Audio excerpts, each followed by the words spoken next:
Kumusta? Handa ka na ba sa panibagong aralin?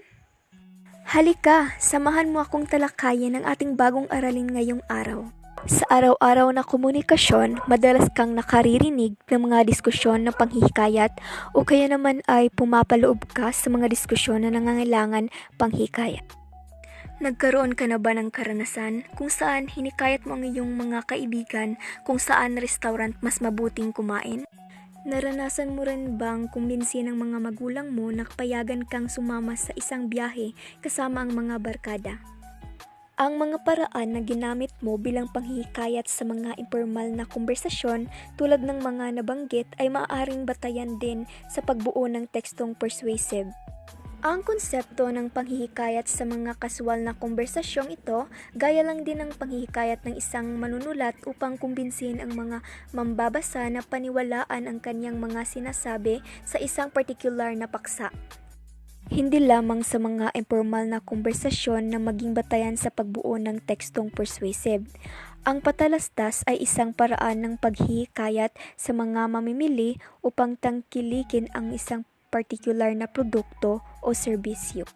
May mga pasulat na patalastas tulad ng flyers, posters at iba pa.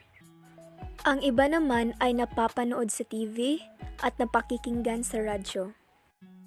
Ang tekstong persuasive ay isang uri ng depiksyon na pagsulat upang kumbinsin ang mambabasa na sumang-ayon sa manunulat hinggil sa isang isyu. Ito rin ay naglalahad ng konsepto, pangyayari, bagay o ideya na nagsasaad ng panghihikayat sa mambabasa. Ito rin ay naglalahad ng mga sapat na katibayan o patunay upang ang isang paksa ay maging kapani-paniwala.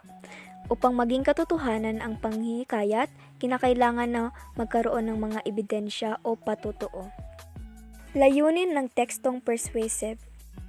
Maglahad ng isang opinyong kailangang mapanindigan at maipagtanggol sa tulong ng mga patnubay at totoong datos upang makumbinsi ang mga mambabasa na pumanig sa manunulat. Maimpluwensyahan itong maniwala o baguhin ang kanyang pananaw. Ang tekstong persuasive ay naglalaman ng mga sumusunod. Mga pahayag na makaakit sa damdamin at isipan ng mambabasa. Mga pangangatwirang hahantong sa isang lohikal na konklusyon. Mga dokumentong buhat sa mga mapag-aaral at pananaliksik upang higit na maging kapani-paniwala at may kredibilidad ang paglalahad.